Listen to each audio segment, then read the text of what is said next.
Hey friends from Mundo Maldini, we're going to dive into the Wise Scout report on this Athletic Club de Bilbao 2, Real Madrid 1 match, and we're going to focus quite a bit on it. We're going to listen to Carlo Ancelotti, and of course, we'll talk about other things from the game, but fundamentally, what's going on with Kylian Mbappé? He missed another penalty. He still isn't playing well. Carlo Ancelotti is going to talk about it, and we're going to analyze a bit. With the Wise Scout report, I'm going to focus a little on Kylian Mbappé, and a lot of things are going to surprise you.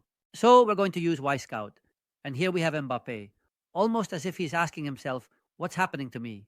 What's really going on? We're going to use Y Scout to compare the current Mbappé at Real Madrid with the Mbappé from last season at PSG.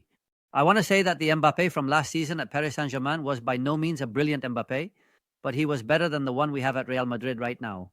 We're going to analyze it in depth. And like I said, we're also going to listen to Carlo Ancelotti. First of all, you all know that on Mondays we have the Despejados show with Alexis, with Mr. Chip, and with Sara Jimenez. An hour to analyze everything in the football world with Despejados. Thanks to our friends at Fivers, I have my account on Fiverr. Chip with Sara Jimenez, 1 hour to analyze everything in the football world with Despejados. Thanks to my friends at Fivers, I have my account on Fiverr. Fivers is the best social network.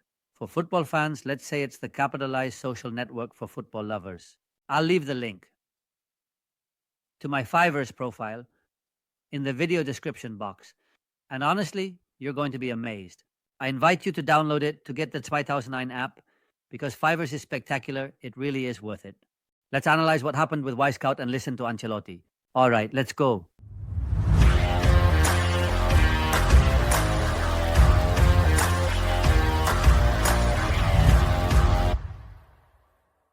All right, let's go. Friends from Mundo Maldini.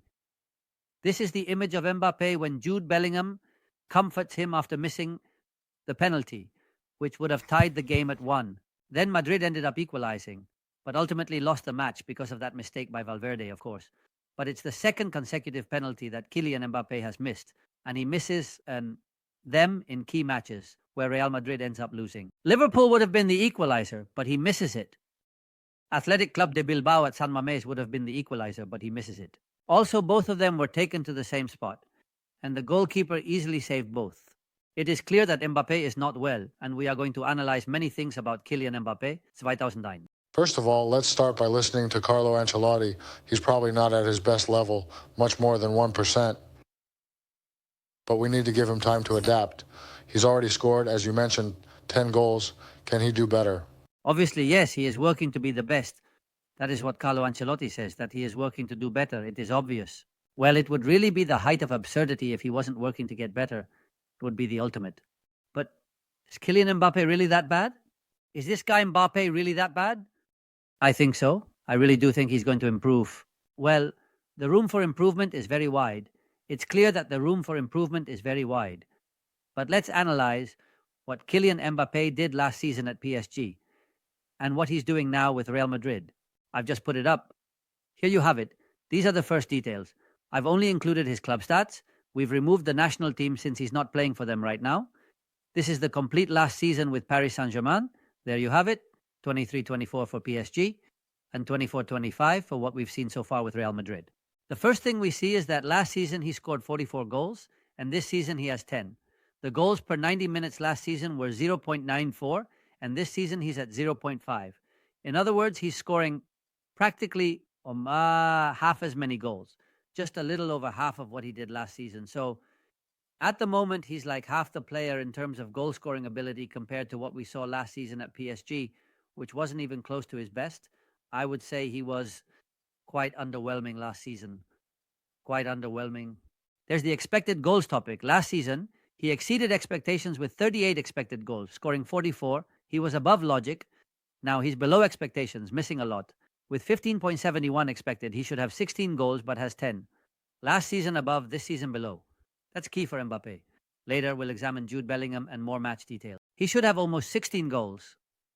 Considering the opportunities he's had, based on the multiple variables in each chance, and he has 10. In other words, last season he was above, where he should have been, and this season he's below where he should be. That's the most significant thing on Kylian Mbappé this year. Later, we'll also look at Jude Bellingham. Everyone's asked about Mbappé. We're going to keep analyzing his actions beyond offensive plays. Now, let's examine his organization, which is important. But I think that since everyone is asking me a lot about Kylian Mbappé, We're going to keep analyzing what he's doing in many more actions because we've seen the offensive plays. Let's take a look at his organization, for example, which I think is important. Let's take a look at his organization. Here we have it. Well, last season he played 48 matches. I'm only talking about PSG. And this season he has played 20. In terms of passes, he's giving less. He's participating less than last season with PSG. I remember that in a video we compared the first 2 months with the last ones. Here we're doing it with PSG. Notice that he's doing worse in terms of passes per 90 minutes. He's making fewer passes, participating less. In fact, his passing accuracy is worse this season with Real Madrid than it was last season with Paris Saint-Germain. Fewer forward passes, less accuracy in forward passes, fewer backward passes. In terms of his ability to combine, he's participating a lot less. Kylian Mbappé is being much less of a playmaker than he was last season at Paris Saint-Germain. That's obviously very concerning. Then we're going to keep listening to Carlo Ancelotti, but since we're on this topic, I want to continue with this. Friends from Mundo Maldini, I don't want to leave it because I'm preparing the next part. Let's also look at key plays, for example, in terms of key plays, what we understand by key plays. Here we have it. He provided 9 assists last season, and this season he has 2. So that's also quite low, 0.19 per game last season. Kylian Mbappé has never been a great assister, and now he's at 0.1, which means he has 2 assists. Friends from Mundo Maldini. And then if we look at the accuracy in his off-the-ball movements, it's 41.38. Here. The accuracy is quite a bit better, but he's making fewer runs, logically. There you have it. 0.25 per game this season compared to 0.62 last season. He has a slightly higher percentage, but he's making very few off-the-ball runs. What I honestly think is that Kylian Mbappé is really falling short, like way below the expectations that Real Madrid has for him.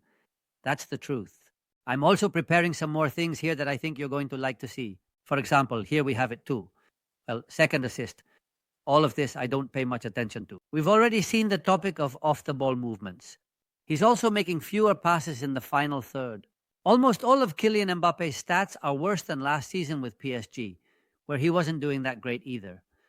I want to make that very clear. He wasn't doing very well last season. The video might get a bit long because I want to keep listening to Carlo Ancelotti, but I think this is really worth it. Fewer through balls, fewer into the small box, fewer per 90 minutes. The only thing is he's got a little bit more percentage in passes into the final third, but he's making fewer. So I think we can say, without any fear of being wrong, really, without any fear of being wrong, that Kylian Mbappé is clearly worse than he was last season at Paris Saint-Germain. And I want to insist on this point again. He wasn't doing well at PSG last season either. We have the picture of the penalty he missed. In the end, I just wanted to show all that. He's doing much worse. He needs to improve. He needs to improve a lot. And there's absolutely nothing wrong with Ancelotti leaving him on the bench for a game. It's absolutely fine. When Vinicius comes back, without Vinicius, it's going to be really tough, obviously, because who is he going to put in? But when Vinicius comes back, we're going to keep hearing from Carlo Ancelotti. I think the match was evenly matched. Athletic Club has been a very dangerous opponent, especially at home. I think we competed, we fought. I think the match was a draw because based on what both teams did, for me it was a draw, but I have nothing to say about what I said they won. It was a match where I think we did well defensively. In the first half, we could have been better with the ball. We didn't many opportunities. The second half is better on our part. In our attacking play, we had opportunities and moments, and we created several chances. We're still in the fight, still battling. Obviously, could have certainly gotten a better result, but we're still in it. We have to think because the next match is coming up soon on Saturday. I see a lot of lack of self-criticism in Carlo Ancelotti, honestly. Maybe you can understand that he's not going to start throwing blame at his own players, but I really do see a significant lack of self-criticism in Carlo Ancelotti, honestly. This image that's going to go viral, obviously, of Jude Bellingham, who for me was by far the best player for Real Madrid, looking desperate after conceding the second goal. I think it really shows that the team isn't doing well. This image that's going to go viral, obviously, of Jude Bellingham, who for me was by far the best player for Real Madrid, looking desperate after conceding the second goal. What really defines that the team isn't doing well? I mean, the two matches he's played against teams that are really at another level, a higher level, he's actually lost. So I think that should really worry Real Madrid a lot. And then what Carlo Ancelotti says, let's take a look at the numbers. Let's take a look at the numbers with the Wise Cow report from the match. Let's take a look at them. Ancelotti says the match was a draw. Well, it's not outrageous to say that, obviously, that the match was a draw. Well, yes, it's possible that the match was a draw. Here we have the average positions. Look, Athletic Bilbao is a bold, brave team, especially in their stadium, which is very tough, San Mamés.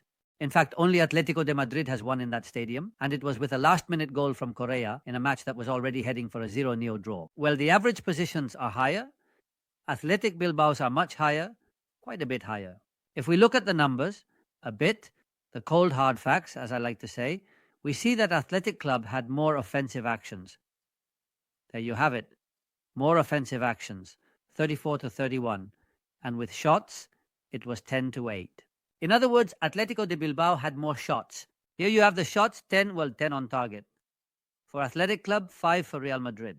But when it comes to shots, we can see it clearly here. 10 from Athletic Club, 8 from Real Madrid.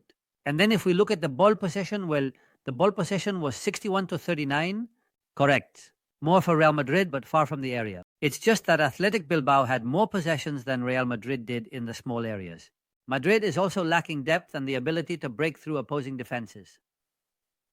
There are moments when Madrid has control, but it doesn't give a strong sense of danger. Honestly, Real Madrid didn't give me a strong sense of danger. Let's take a moment to look at the circulation, because I really like to see that in Real Madrid too. Here you have it, the ball circulation. Well, we see that the full-backs are very far back. Fran Garcia had a terrible game, very far back. Lucas Vazquez is also very far back. And, well, there are some connections inside, but notice that there is a lot of connection with Jude Bellingham, who is kind of the center of it all. Here you have it, the one who participates the most, Jude Bellingham, by far the best. Then Luka Modric, but notice that the lines are very weak. They are very weak when the forwards arrive. That's right. And then Athletic Bilbao, well, logically, their combinations are, I think, much more direct. Notice that there are more combinations towards the forwards, passes between the centre-backs, but above all, combinations towards the players higher up. Logically, there are more combinations in Real Madrid because they had the ball more, but that doesn't mean they controlled the game or created more danger, because that's not how it was. It just wasn't. Friends of the Maldini world, the best, I say for me, it was Jude Bellingham. In the live stream we did at 1 o'clock, we saw some details about Kylian Mbappé, and I want to share that here too, since we have it. I definitely don't want to miss showing you what happened with Kylian Mbappé. Well, let's take a look at Mbappé. Let's see how he participated. Here we have it, 57 actions, 31 successful, 3 shots, all 3 on target. It's true that one of them ends up being Jude Bellingham's goal. It wasn't a very difficult shot, to be honest. It wasn't too complicated.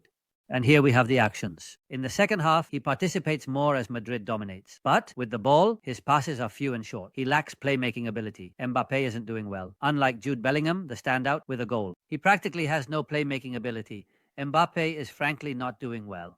On the contrary, for example, Jude Bellingham, who for me was by far the man of the match for Real Madrid, even without having his best game because he had 80 actions, 80% successful passes, and 1 shot on target, which was the goal, of course. But let's take a look at the action map, especially this from the second half that we see of Jude Bellingham, the action map, the actions on the field for Bellingham, many of them in his own half, most of the ones he wins. In the end, Jude Bellingham, one thing is being very close to the opponent's area, where he practically had no actions, and another thing is being too far back. Being too far back causes him to wear out, which in the end isn't very productive for Real Madrid. He doesn't produce much, rather the opposite. It's more counterproductive than anything else. Anyway, I wanted to show all this. Here we have this gesture from Jude Bellingham. I don't know if they're talking about the penalty play, but I'm sure they are. They're talking about the penalty play. For me, it wasn't a penalty. I told you in the video yesterday. All right, let's listen a bit more to Carleto, and then we'll wrap up the video since it's gone a bit long, but here we go. No, I think he came in at the moment when Athletic Club took the lead, and we played with a different intensity, creating more opportunities. Wasn't it a bit too late since equalized in the 78th minute? You could also think at this moment that the game could be controlled, right? It's not strange to have 5 losses in a short time. Are we in agreement on this? We need to improve there.